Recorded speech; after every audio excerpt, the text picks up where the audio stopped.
خلیفہ حشام بن عبد المالک حج کے لیے مکہ مکرمہ آیا۔ ایک دن ایک اہل مکہ سے کہا کہ کوئی صحابی رسول اگر زندہ ہیں تو ان سے ملنے کی میری خواہش ہے، میں ملنے کی خواہش رکھتا ہوں۔ کہا گیا کہ تمام صحابہ اکرام رضوان اللہ علیہم اجمعین وفات پا چکے ہیں۔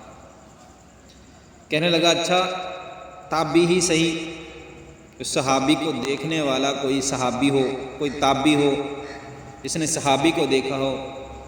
چنانچہ حضرت طاؤس بن کیسان یمانی رحمۃ اللہ علیہ مکے میں موجود تھے۔ لوگ گئے اور ان کو خلیفہ کے پاس لے آئے۔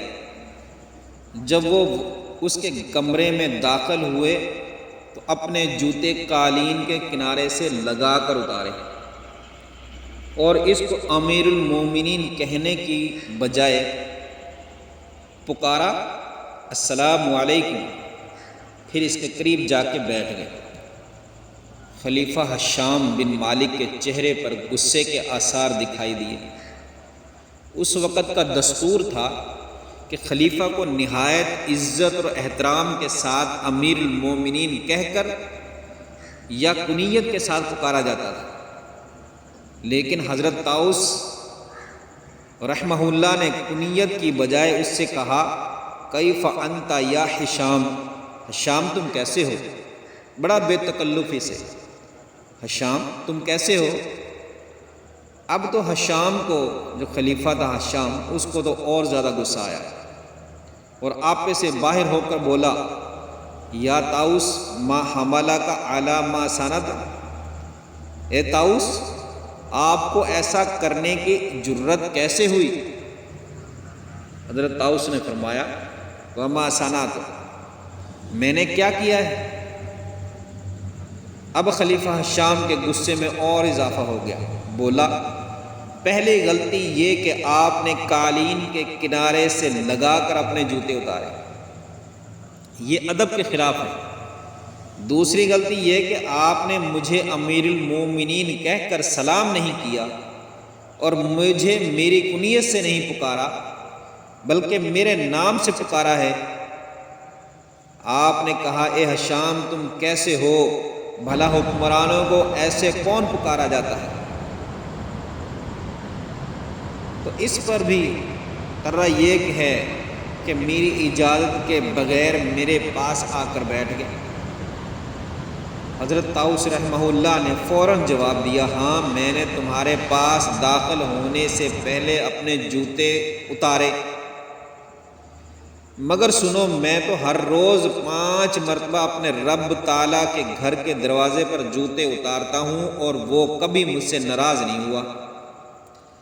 تمہارا یہ کہنا کہ میں نے تمہیں امیر المومنین کہہ کر سلام نہیں کیا تو بات یہ ہے کہ تمام لوگ تو تمہاری خلافت سے راضی نہیں ہیں اور نہ ہی تمام مسلمان تمہیں امیر المومنین مانتے ہیں، لہٰذا اس میں جھوٹ کا اہتمام کہاں سے آ گیا؟ اس لیے میں نے تمہیں امیر المومنین کہہ کر سلام نہیں کیا۔ تمہارا یہ کہنا کہ میں نے تمہیں کنیت کے ساتھ کیوں نہیں پکارا اور نام لے کر کیوں پکارا ہے، تو اس سلسلے میں نے عرض کیا اللہ رب العزت نے اپنے دوستوں انبیاء کو مخاطب کر کے فرمایا یا داؤد یا یحییٰ یا موسیٰ، اور اپنے بدترین دشمن کا کنیت سے ذکر کیا اور کہا تبت یدا ابی لہب و تب، ابو لہب کے دونوں ہاتھ ٹوٹ جائیں۔ رہا تمہارا یہ کہنا کہ میں بغیر اجازت کے تمہارے پاس آ کر بیٹھ گیا، تو سنو میں نے امیر المومنین حضرت علی بن ابی طالب رضی اللہ تعالیٰ عنہ کو فرماتے ہوئے سنا ہے اگر تم کسی جہنمی کو دیکھنا چاہتے ہو تو اس آدمی کو دیکھ لو جو بیٹھا ہو اور اس کے ارد گرد لوگ ادب کے ساتھ کھڑے ہوں، نظریں جھکا کے کھڑے ہوں، کمر کو جھکا کے کھڑے ہوں، اس لیے میں کھڑا ہونے کے بجائے بیٹھ گیا۔ خلیفہ حشام بن عبد المالک کا لاجواب ہو جانا اور غصے کو ضبط کر کے پھر کچھ دیر خاموش رہ جانا اور پھر حضرت طاؤس رضی اللہ رحمہ اللہ علیہ کو فرمانا کہ اے طاؤس مجھے کچھ نصیحت فرمائیں۔